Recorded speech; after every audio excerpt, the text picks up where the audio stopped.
Updates at pinakahuling mga usapin sa mundo ng palakasan. Atin ang pakinggan dito sa Ang Pilipinas Ngayon. Magandang araw. Narito na po ang Sports Balita. Nanaig ang Meralco laban sa Rain or Shine 107-102 para kunin ang kanilang unang panalo sa PBA Commissioner's Cup na ginanap sa PhilSports Arena. Naka-double-double ang import ng Bolts na si Suleiman Brimo sa nagawa nitong 34 na puntos at 14 na rebounds habang nagambag si Chris Newsom ng 20 markers at 16 na puntos naman mula kay Alain Maliksi. Nakalapit sa 2 puntos ang Elasto Painters sa huling quarter kung saan nakascore si Santi Satnilian ng 3-pointer at gawing 97-95 ang score, may 3 minuto at 17 segundo na lamang ang nalalabi sa laban.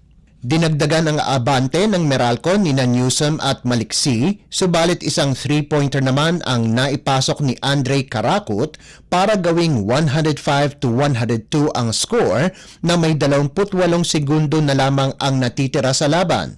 Subalit nakagawa ng 2 free throw shots si Maliksi para ibigay sa Bolts ang panalo. Nagtapos ng may 27 puntos ang import ng Rain or Shine na si Dawan Summers habang nakagawa ng 16 na puntos bawat isa si Santillan at Keith Datu at nakalikom ng 15 puntos si Karakut. Updates at pinakahuling mga usapin sa mundo ng palakasan. Atin ang pakinggan dito sa Ang Pilipinas Ngayon. Pinalawig ng De La Salle University ang kanilang winning streak sa 5 pagkatapos talunin ang Adamson University 69-57 sa pagpapatuloy ng UAAP Season 86 Men's Basketball Tournament na ginanap sa Smart Araneta Coliseum. Naging balanse ang atake ng Green Archers mula kina Michael Phillips, Kevin Kembao, JC Makalalag at Earl Abadam para makapasok sila sa Final Four.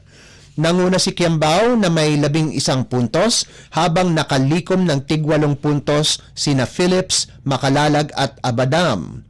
Nasayang naman ang nagawang 16 na puntos ni Didat Hanapi at ang 11 at 10 puntos ni na Matthew Montibon at Joem Sabandal ayon sa pagkakasunod.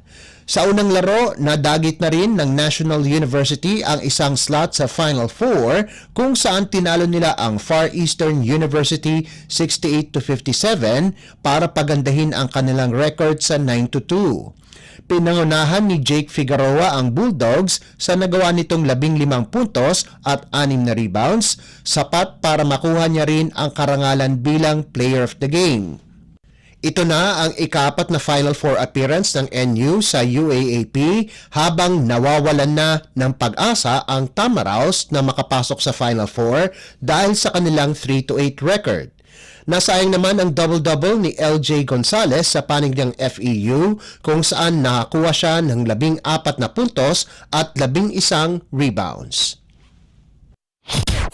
Updates at pinakahuling mga usapin sa mundo ng palakasan. Atin ang pakinggan dito sa Ang Pilipinas Ngayon. Matinding aksyon ang masisilayan ngayong Huwebes sa PhilSports Arena sa Pasig City, kung saan maghaharap ang reigning champion, Creamline at Petrogas para angkinin ang solong number 1 spot sa team standings ng Premier Volleyball League o PVL Second All-Filipino Conference. Kasalukuyang malinis ang record ng Cool Smashers na may 4-0 baraha habang ang Gas Angels ay may 4-1 marka katabla sa number 2 spot kasama ang Chocomucho, Cherry Tigo at PLDT Home Fiber.